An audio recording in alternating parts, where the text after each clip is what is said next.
And good morning, everyone. It is time for Thursday's Chat Canna already. Where do the days go? It's been a wonderful week, but it was a little brisk walking over. Veronica, you see, I got my little heavier outfit on today because it's 42 right outside here in northern Minnesota today. And you can just feel it on the air. Fall is coming. We've got a pumpkin background. My name is John Reitmeier. And of course, right next to me here, Veronica Michael, my unbelievably awesome, good with the questions co-host from Fargo, North Dakota. Good morning, Veronica. Good morning. How are you today? Oh, hey, every morning that I'm awake and alive and can walk over from the house to the studio, I'm really good. So it's a good day. It's a good day. I'm really good too. I got to be in the field yesterday with a family growing hemp in northern North Dakota and northwestern North Dakota, and it was, well, northeastern North Dakota, I should say. It was. I was going to say you drove to northwestern North Dakota. I know. I was like, what was I saying? Northeastern North Dakota, and excuse me, I have allergies this time of year too. Oh, hey. But it was unbelievable the way they planted their hemp and the way they used a cover crop of wheat. Okay. And it was unbelievable. And I would like to have them on as guests to talk about their method and the way they're doing their harvesting and drying. It was an extraordinary experience. All right. Well, neat. We have to have them on. I hope you got some pictures. I keep asking, you keep going, well, maybe I did, maybe I didn't. So we'll see. Anyway, it's a wonderful day. We have a wonderful guest. His name is Pat Seitz. He is from down in the St. Paul area. He runs a company that you are going to hear about. And he, more than a year ago, way more than a year ago now, he actually saved us one weekend or over the course of a couple of weekends when we absolutely needed some equipment. And, you just don't let guys like that or guys or gals like that go because you hold people that help your team real close to you. And that's why we want to have him on today and share him with the hemp people that are listening to us because he's a good guy. And as you know, we get those on our show. Good morning, Pat. Good morning, guys. Thanks for having me. Hey, you have a company. Us. Yeah. You have a company called EcoGarden Supply. And just give us the 1-2 about that, and then we'll get into all of what you do.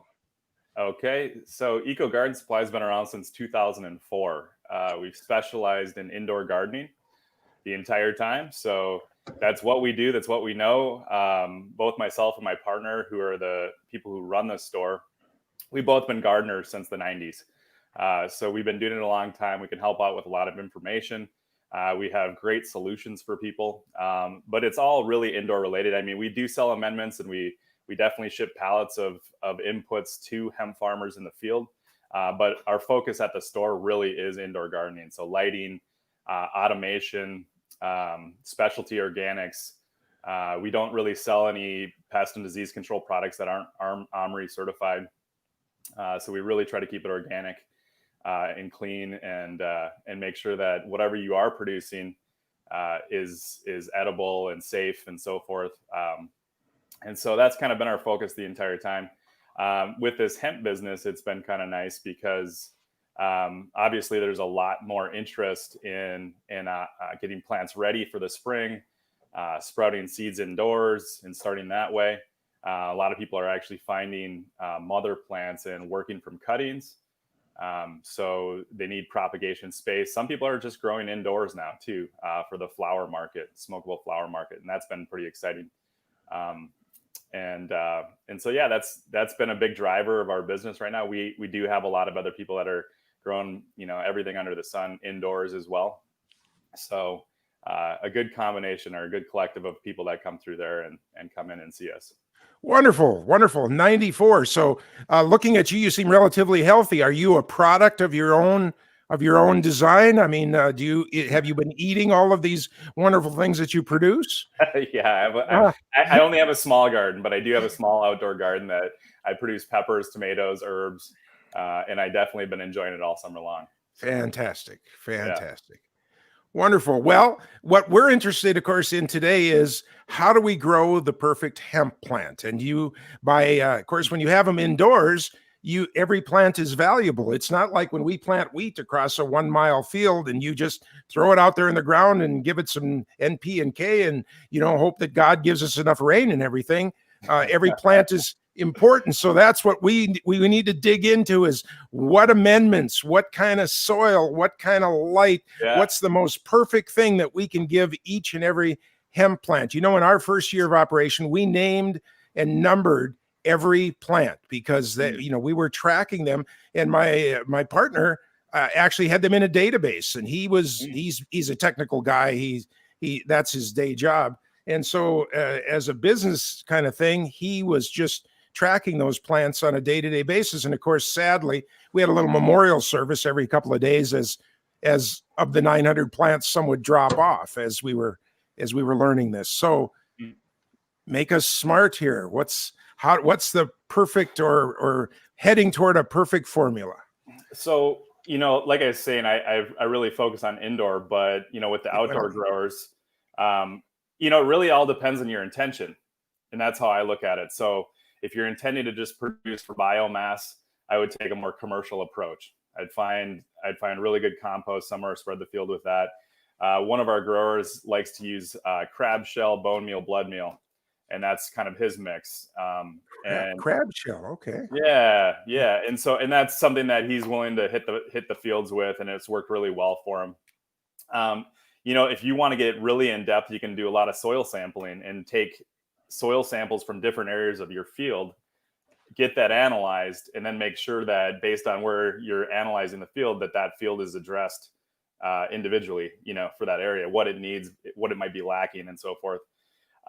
As far as a higher quality product, like if we're talking about, a controlled greenhouse or an indoor environment, the sky's the limit as far as inputs go, as far as media goes, how you want to grow, whether or not you want to hand water or if you want to automate, if you're actually feeding fertilizer, if you're just top dressing or working amendments into the soil and just hand watering. So there's a lot of people that do the living soil. They'll do it indoors, or they do what are called super soil mixes. If you're familiar with square foot gardening, it's kind of similar, but the products they're using are a little bit more crafty, shall we say, maybe a little more expensive. But they're creating soil environments where all you do is water and maybe add a compost tea once a week or something like that to keep the roots healthy and everything breaking down and available for uptake. The other side of the coin is the salt-based fertilizers. A lot of commercial ag people use those anyway. But those are really more so used in a soil-less media. So like a coco coir, even peat-based mixes, but also like rock wool or hydroton clay pellets, things like that, and doing more of a hydroponic or automated irrigation approach. So that's really the long and short. I mean, I can get into a ton of detail. Well, you covered a lot of ground there. Let's go back a little bit and take this apart. Sure. Tell our listeners what the idea of living soil means.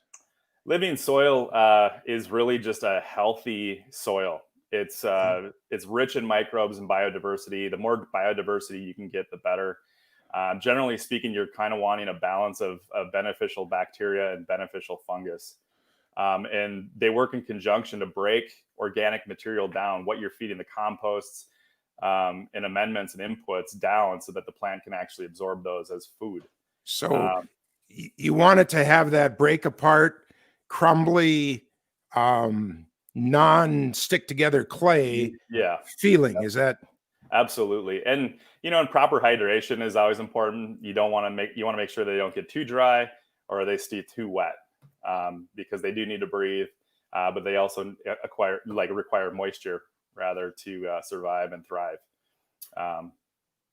So a good balance there. Good moist environment is good for them. So, Veronica.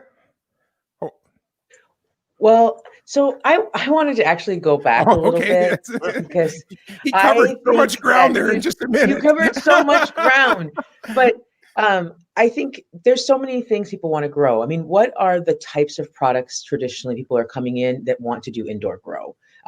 what are we're always interested in hemp, but people want to grow lots of stuff. So what do you see out there as folks looking to grow in our region?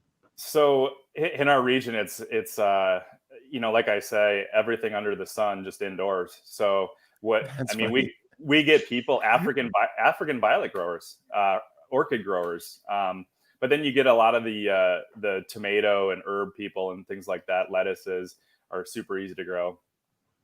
So it's really people from every walk of life come in our store and have a different desired plant that they like to grow. Wow. But with the hemp thing happening right now, there's a lot of interest in that still. Sure. Today there's still plenty of people coming in, investigating, what the industry is, and where they might fit in as a grower, if there's room for them, things like that. So that's a big part of our business. Mm-hmm. I love to garden myself, and I also love microgreens. So I was just wondering about that. And microgreens is something that I've really wanted to do indoor grow, but haven't gotten my basement together to do it.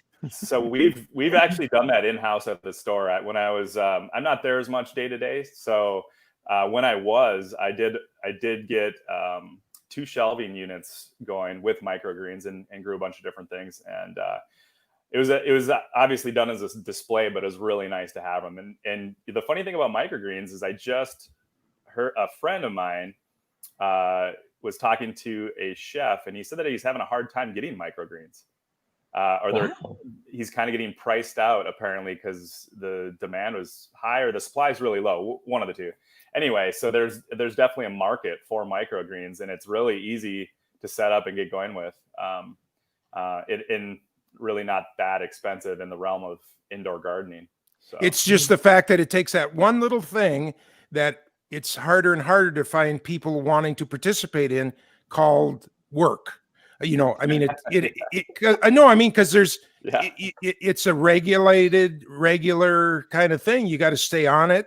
You can't just all of a sudden go to the lake for a 5-day weekend, because you got to, somebody's got to take care of it on a regular basis. And I don't know how it is down in the St. Paul area, but we just had a contractor here last night, and he's going, you got to get this house done this year, because when I'm done, it's over. He cannot find anybody that will come and take over a thriving business. He just give it to him. But there's just no people that want to just jump into that. So people, if you're listening, you could start a microgreen business probably in your basement, and you could deliver to restaurants probably 5 miles of your location, and you could make a twice a week run, 3 times a week, twice a week. How much would a restaurant? I mean, do they keep that? Yeah, I think like maybe, a delivery a week, twice a week of fresh, a variety of beets or whatever they're looking for. All the different, and grow whatever. There's about 50 things you can grow, isn't there? I mean, it's every plant we think you can do carrots, beets, kale, That's a scientific word, by the way. But you could probably put yourself through college. I mean, and it's not that much work. It's just regular work and get it done. And we need 10%, by the way. We get a 10% commission for putting you all on that. And we know a supplier that can actually set you up with everything that you need. We'll have his email address here on the bottom of the ticker here. And I have another question, since John is passionate about like the lack of workers in the world. My question is about mushrooms, because one, there's a lot of changing regulation happening from state to state for mushrooms, but like microgreens, mushrooms are another product chefs love, and people want to have. Is that another thing that people are growing indoors, or?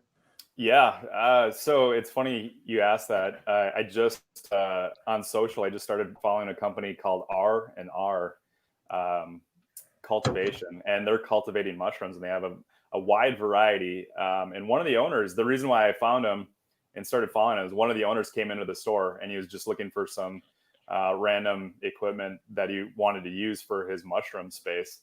And so that's kind of how I met him. So there's people that are getting into that market as well. There's definitely space for people there. He's down in the metro area, so And he seems to be doing well. He has some partners that are working with him on it, and they go to farmers markets all over the metro area, from what I've seen. And their mushrooms look spectacular. They look amazing. Wow. So, Wow. So yeah, it's cool. It's cool stuff. I'm totally interested. I've never done it myself, but super interesting to see.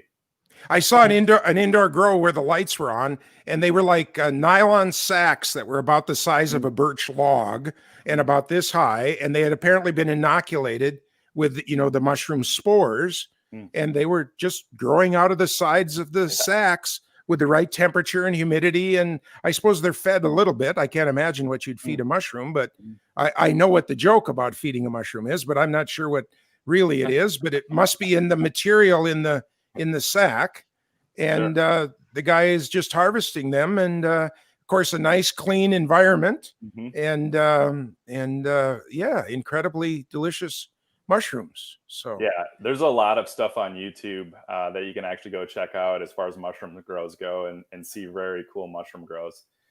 They don't require a lot of energy, you know, obviously they don't require a lot of light. It's in the dark. So yeah, and the environments just have to be right, you know, nice and humid, and like you're saying, sterile, so that you're not getting cross, you know, contamination or whatever. Yeah. But there's some really good stuff out there on YouTube actually you can check out. So wow. And again, you have anything else that's needed to make it work, right? You have the raw material. Well, we have environmental controls, and yeah, absolutely. There's going to be some products, you know, for their mixes that we don't carry. Right, because you order them. Yeah. Yeah, but there's definitely stuff that we would carry that would help for amendments, you know, for any of their mixes or whatever. But absolutely, environmental controls. We're all about automating indoor environments. So yeah. Well, that's neat. So if you want lights on, you got to grow microgreens. If you want lights off, you got to get into the mushrooms. It's a wonderful thing. Yeah. So when you're and one of the words you talked about was a compost tea. Now, is that something you go and get dig into the compost pile outside and liquefy it, or is this something you can blend in a bucket in the house? What's compost? Do I drink it? Should I have my finger out, or how does this go? Yeah, pinkies up. Pinkies up. You know, I think that compost tea is almost like a chef's recipe sometimes. Okay. People that do compost tea all seem to have their own methods or their own inputs to make it. So you could absolutely go to your compost pile, aerate some solution, maybe add a little bit of a carbohydrate and something for the fungus to eat too, like a kelp or something like that. But brew it for 24 hours, and basically you're activating and growing the microbes. So one of the things I can tell you about compost tea is that you can also send samples of your compost tea to be analyzed. The Soil Food Web will actually analyze compost tea, and I've done that in the past, just to really make sure that the biodiversity is there, but then also it's in the proper balance. And that's a little deep, you know, for most people in compost tea and the average gardener. So I mean, I don't expect a lot of people do that unless they're really trying to dial something in with a more expensive or crop that they care about a little bit more, shall we say. But you can do that. And then what I found is that we've developed teas that really work good. So you can also do it by experimentation and figuring out if the plants really do respond and enjoy the tea, like the tea. Because you will notice when you water with a good compost tea that the plants typically perk up. They just look happier. And so within a day, you'll see response. You know, a lot of plants will respond within a day to 2 days, you know, depending on what you're doing with them. Really? So you will physically see a change. I do. Yeah, absolutely. Yeah. With, with underfeeding, overfeeding, pest and disease control sort of stuff, all the stuff that kind of goes into growing crops, you can experiment with products. And a lot of times if the products are working or active, plants will respond, and you can kind of see a difference day to day. And so, I mean, with compost teas, you don't necessarily have to send samples away. You could just obviously start with and there's plenty of recipes for compost teas online. Start with something that's, kind of tried and true or proven. see if it works for you, and then just kind of go from there. And you can kind of tweak it, obviously, as you see fit. So. Now, this doesn't go on the plant. This is fed to the soil where the plant's growing. Some right? people will actually use compost teas to as a foliar too. Really? Okay. Absolutely. And typically what that does is it colonizes the leaf tissue, makes it impossible for like a powdery mildew or something like that to grow. So basically you're colonizing with beneficials rather than bad microbes, right? So, yeah. So, wow. So when people are, sorry. No, go. Go ahead. So when people are looking to start an indoor grow, kind of what's their first steps, or what are the things that they should consider first, like structurally maybe about their space before they come into the shop or Sure. So I would say if you're starting off, obviously you're going to have a great desire to grow something indoors, or you want to be able to cultivate throughout the year, through the winter months and whatever. If you have an additional space like a spare bedroom, some room in your basement, a lot of people are basement growers. That's great. You can obviously frame up space if you have an unfinished basement. That's probably the most ideal scenario. But we do also offer tents, grow tents. So something that's already prefabbed, you just have to set it up and you have an enclosed area that you can grow. The next thing obviously is you need to recreate the sun somehow. So lighting is a big factor. There we go. There's an indoor grow inside of a tent that perfectly illustrates kind of what we do. And so no matter what you're growing, you're going to need a light. And obviously you can figure out what the plant would require. So, peppers, tomatoes, etc., require a lot more light. So you can get an intense light or something that puts off a lot more usable light for plants. And then if you're to grow herbs or microgreens, they don't really require a ton of light at all, actually. So you can get away with T5 fluorescence or a really low wattage LED or something like that. And then the next thing would be the environment. So if you are growing in the winter months, it tends to be really dry.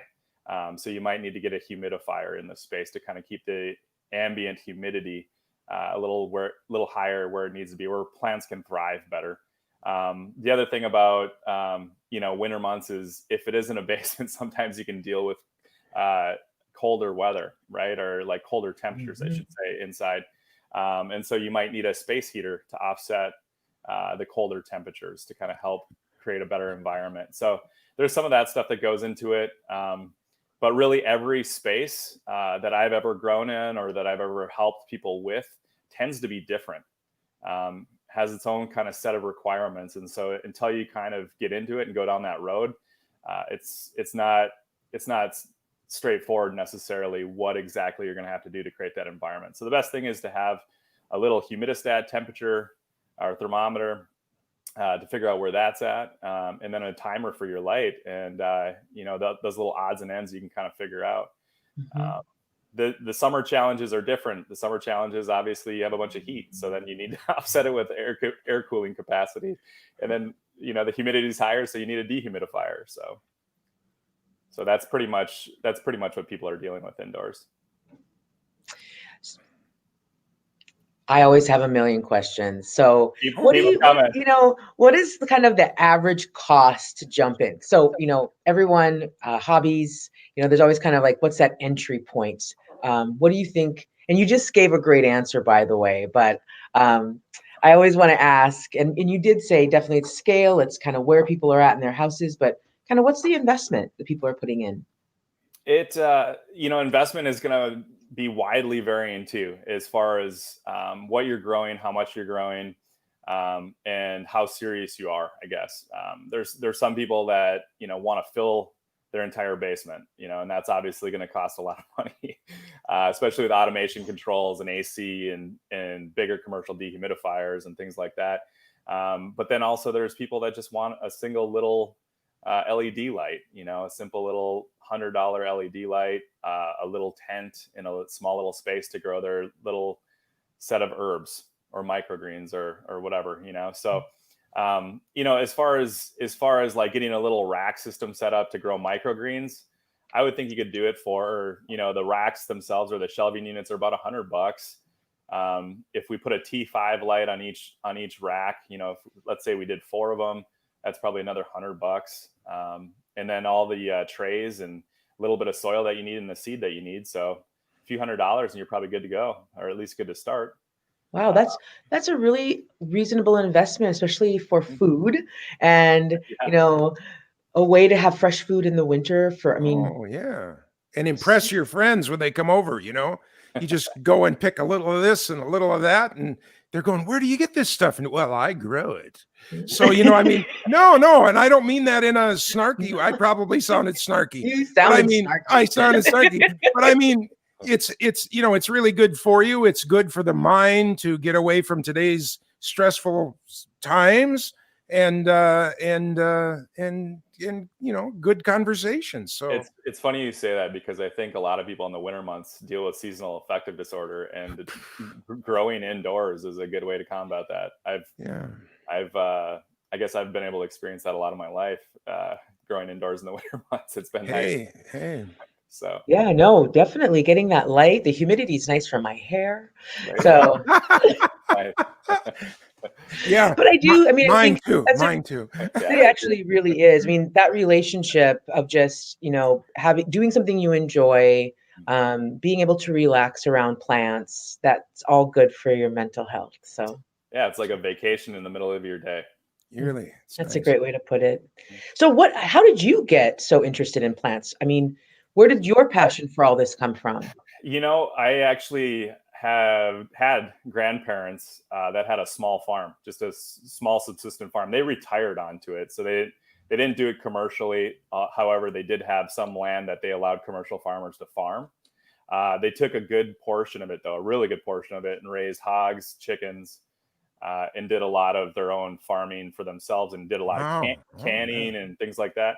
Mm-hmm. And so every spring I'd go down and I'd help them prep the fields and prep, you know, the planting and do a lot of planting. And then the fall, I'd kind of help with harvest. And it ended up turning into an orchard and a walnut tree grow.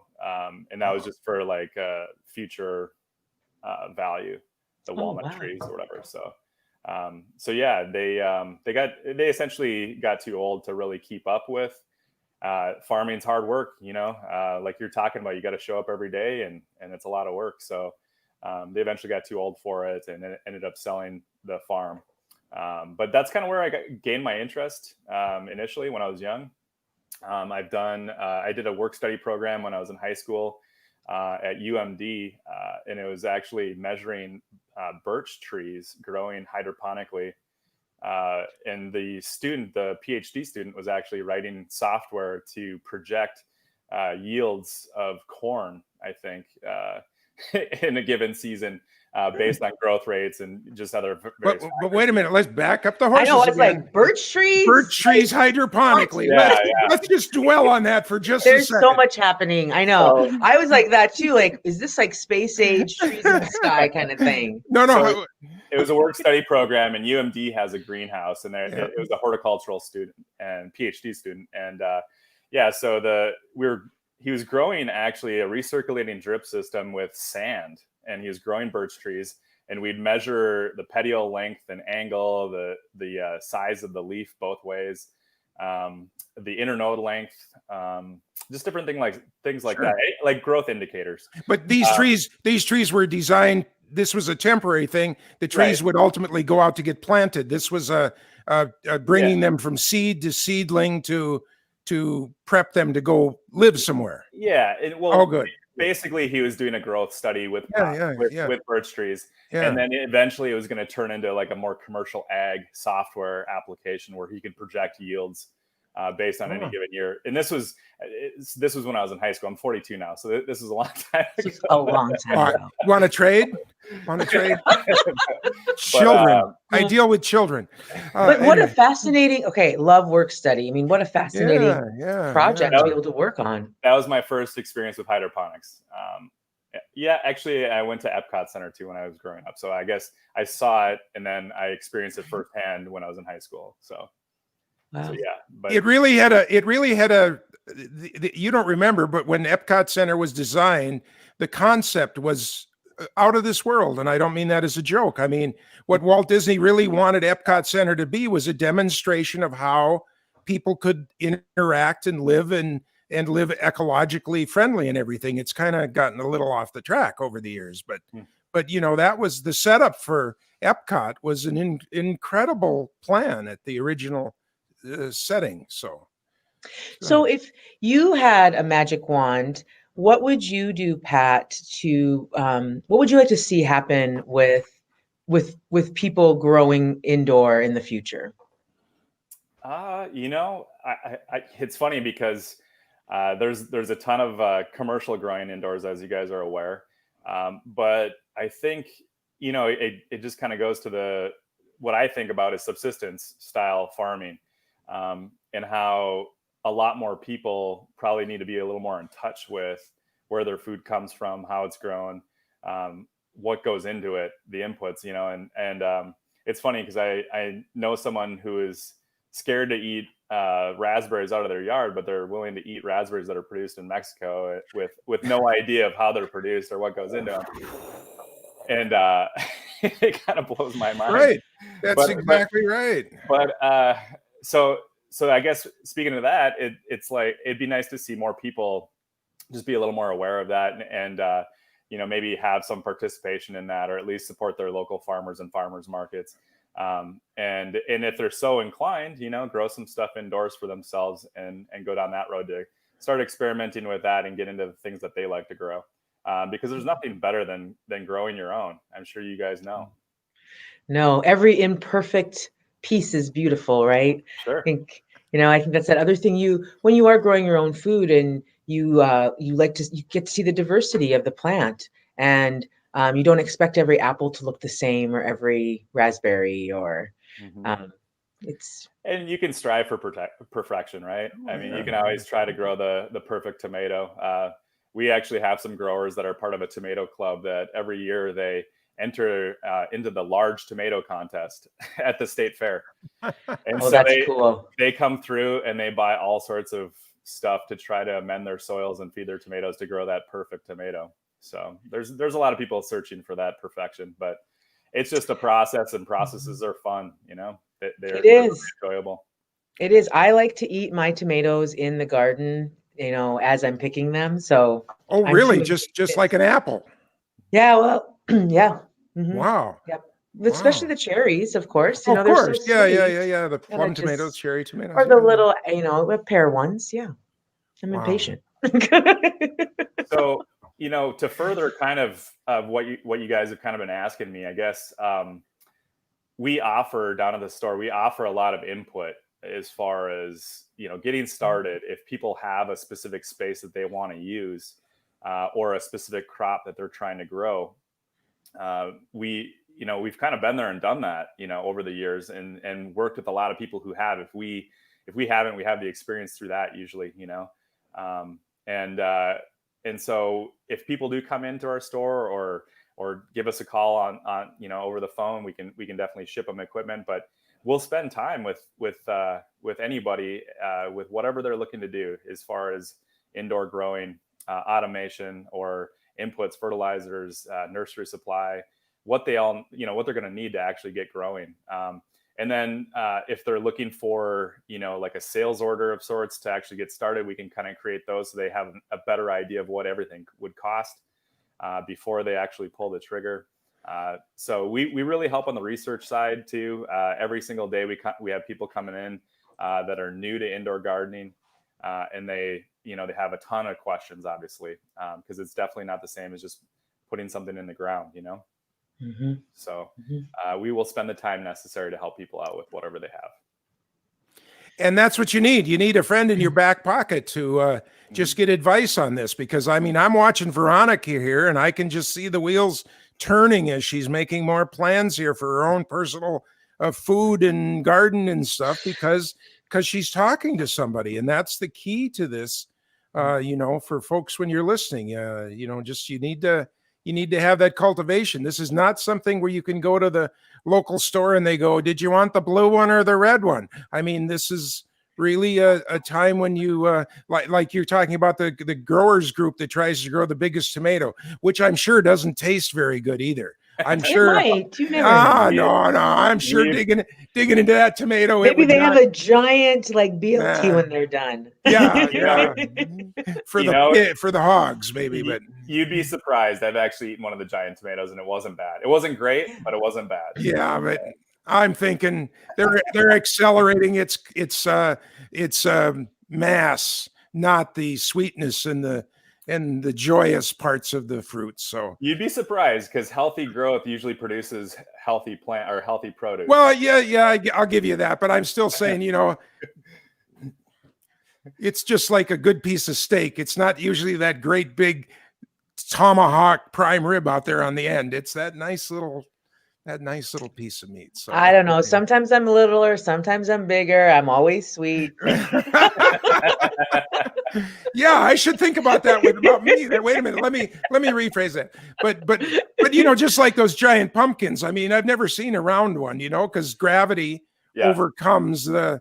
So it's not a beautiful kind of a thing. When I think they're up to 1,700 pounds now for a pumpkin, or maybe even more. I mean, they passed 1,000 quite a few years ago. Yeah. I actually had one of the tomato growers bring a pumpkin in that filled his entire truck bed. Yeah. Wow. Unbelievable. Yeah, it was pretty cool to see. That is cool. Sunflowers are something like 18 feet tall now. They've got those. Wow. And so it's amazing how they're pushing plants and you know, just making them to extremes. But I'll still stand on the fact though that, you know, just like the old beefsteak tomato, it's hard to beat that old heirloom thing. And when my son was in the high tunnel vegetable business, those old heirloom tomatoes they were black and they were bluish and they were purple and they were yellow, and those were the ones that were succulent in my mind. As far as, just like Veronica, you could just take it like an apple and bite into it, and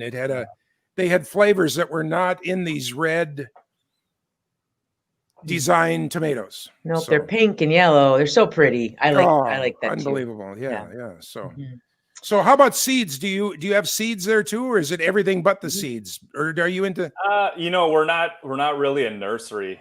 Okay.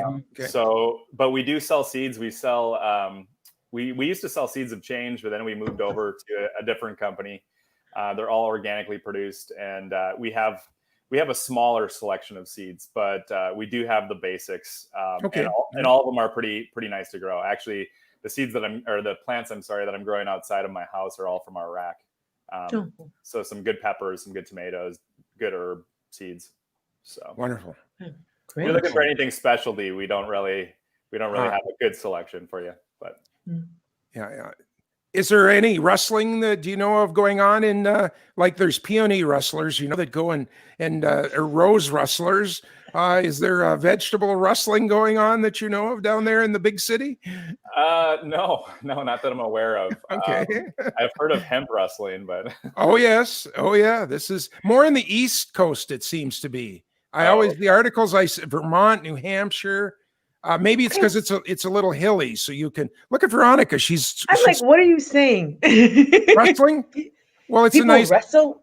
It's a nice word for stealing. Yeah. Okay, I was like wrestling with peony. Yeah. A peony. Oh, there's groups of peony wrestlers on the internet that like secretly tell you where you can go and wrestle peonies.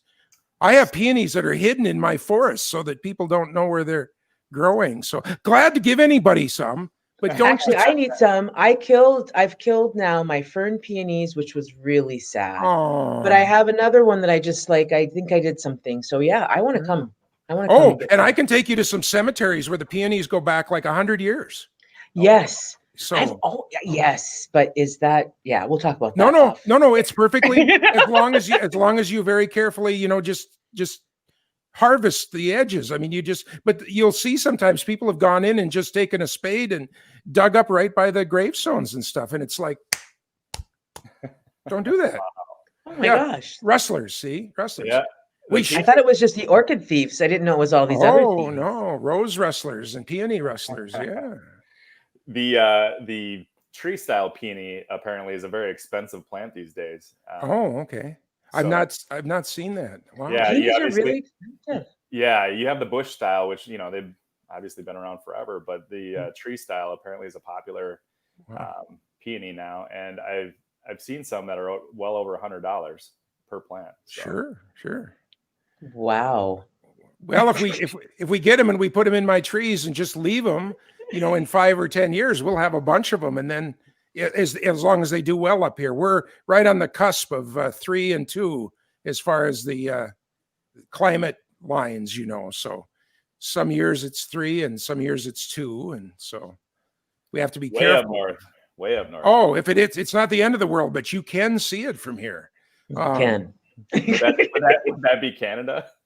Well, from Grand Forks, you're less than an hour's drive from Canada. So yes. Okay. Yeah. Yeah, that's close. I mean, there are border agents that commute from Grand Forks.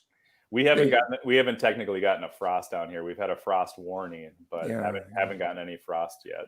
So we got that wacky early one in September, but now for the next 10 days, there's nothing on the frost meter at all. So it's a beautiful fall. The sugar beets are really, some people are finishing already, which is unusual. We're at the 8th of October. This is a very unusual, quick sugar beet harvest, but we've had 2 terrible ones. So we're thankful for this. Sunflowers are finishing. Soybeans are finishing. It's a real nice year this year. Yes, so the weather's been beautiful. Very thankful. Yeah. What about the hemp? How's the hemp doing? Amazing. I've been in the fields this week in a couple different spaces in North Dakota, looking at some farms that are harvesting and drying, and just amazing. Fields look really great. The varieties were all different that I've seen, except that both families had planted a little bit of cherry. But otherwise, really amazing. Both first-year growers outdoor. And I'm just so impressed by their results. Awesome. So the plants weren't negatively affected by any frost then. That's good.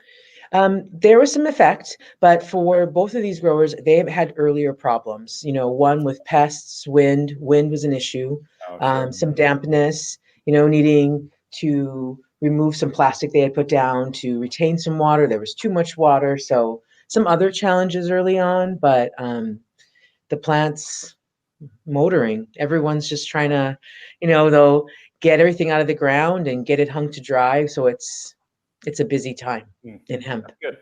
How are you guys doing, John? How's your? This year we hardly did any. We have some inside, thanks to some things from Pat. We only did, I think, 7 plants outside, and this year our kind of goal is we're pushing them. We're pushing them until they go over the 0.3 limit. So anything that we've harvested so far is because it's over 0.3, and we take a couple of buds off that we're putting in plastic bags as a demonstration, and we kill it. So we've killed everything this year. That was our intention. Next year we're going to be planting probably 7 acres.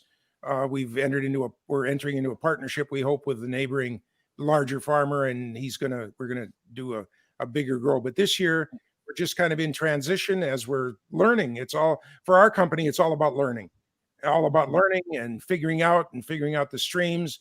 We've developed a couple of products that we think are different.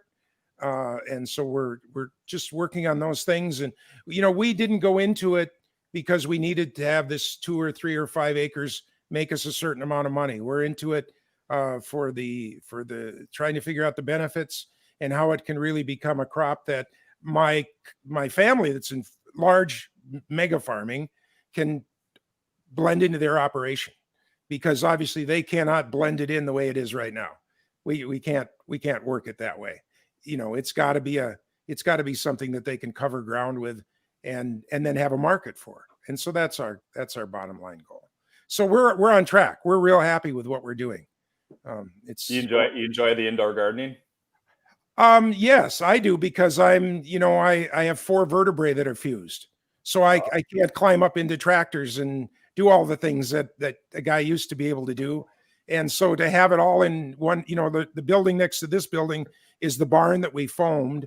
And so to have everything within 20 feet and still being able to play with the plants and touch them and feel them, and, but not have to not know that I'm a half a mile from my pickup truck. That's a pretty good feeling, so you bet. Absolutely. And this microgreens is really not on because we're out in the middle of nowhere here, they die before I get them to a restaurant. But the idea is just to be able to do it and say, look what you can do, and make a few videos and show people. That's the exciting part for me, is to maybe we'll have that as a background sometime rather than what we have here. It's just that's the exciting part. Cool. So I suppose with those fused vertebrae, you need to automate. Oh, it is. Yeah. Casey, my business partner, is he's an IT specialist for a large architecture firm. Oh. He just loves to be able to sit at home and call me at midnight and go, watch the camera, and all of a sudden, psh, there's a little spray going on, and like the one picture that I showed you there. Yeah, I can do this now from the house. 10 seconds on, 10 minutes off, 10 seconds. Yeah, okay. But you can do all that. It's amazing what he does. He uses pies, those little computers that you buy for $40, and all of a sudden he's got a camera going through one, and he's got other on-off switches happening, and he's monitoring the temperature and the humidity. And I'm going, and we do it on just a tiny scale. So I'm going, okay, so now we did all this.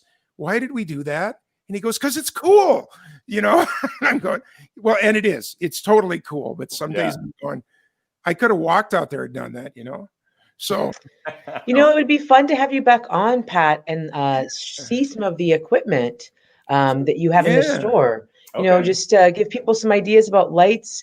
There is so many great options you spoke about with, the tents and the lights. And I always like to see things. So I don't know. What do you think, John?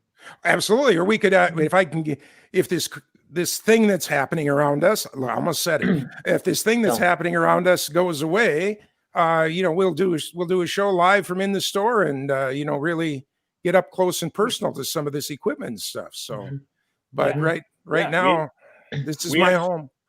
And we actually, at the store right now, we are allowing people in. Obviously, they have to wear a mask.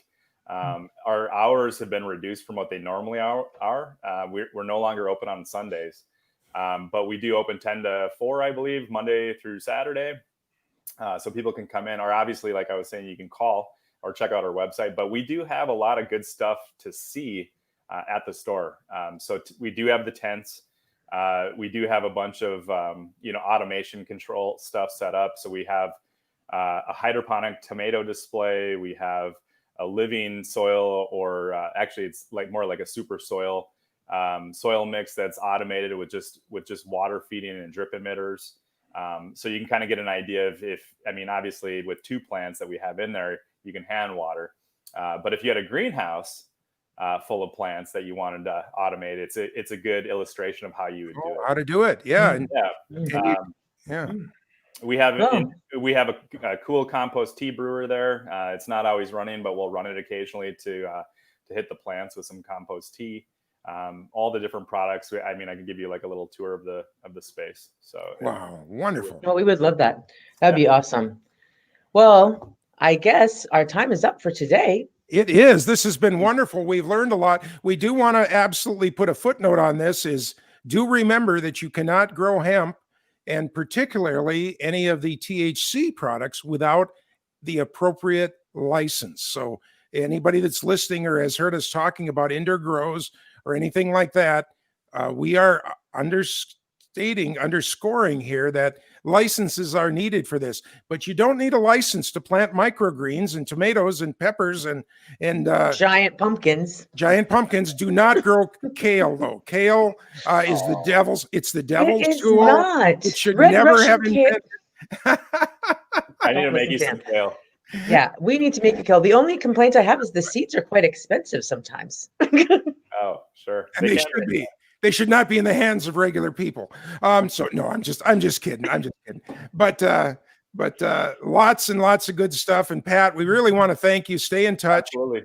And folks, if you need anything that you can imagine in this area, there's always a lot of choices of where you can get it. But you see, when you get it here, you get people that are also going to tell you how to use it.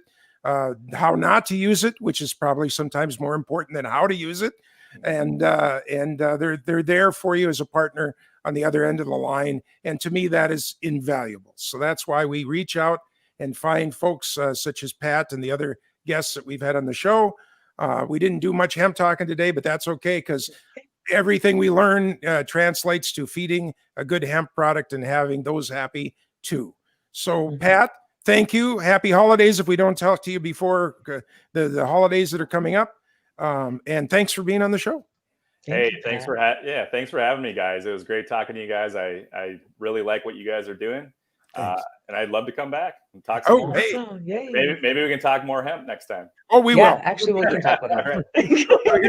All right, we're going to move Pat down to the green room for just a minute. Hey, you have a great day. I'm jealous. You drove right by me and you didn't stop in. So I got to get on this hemp wagon here. I know. So I got to get part of that. I want to be right along with you and see some of this stuff. So it'll be wonderful. Okay. We'll do it next time. Okay, everyone. You guys have a great day. We'll see you all on Monday. Monday with a Have You Heard? And Tuesday, we're going to Canada. We're going to find out about hemp farming up in Canada. It's going to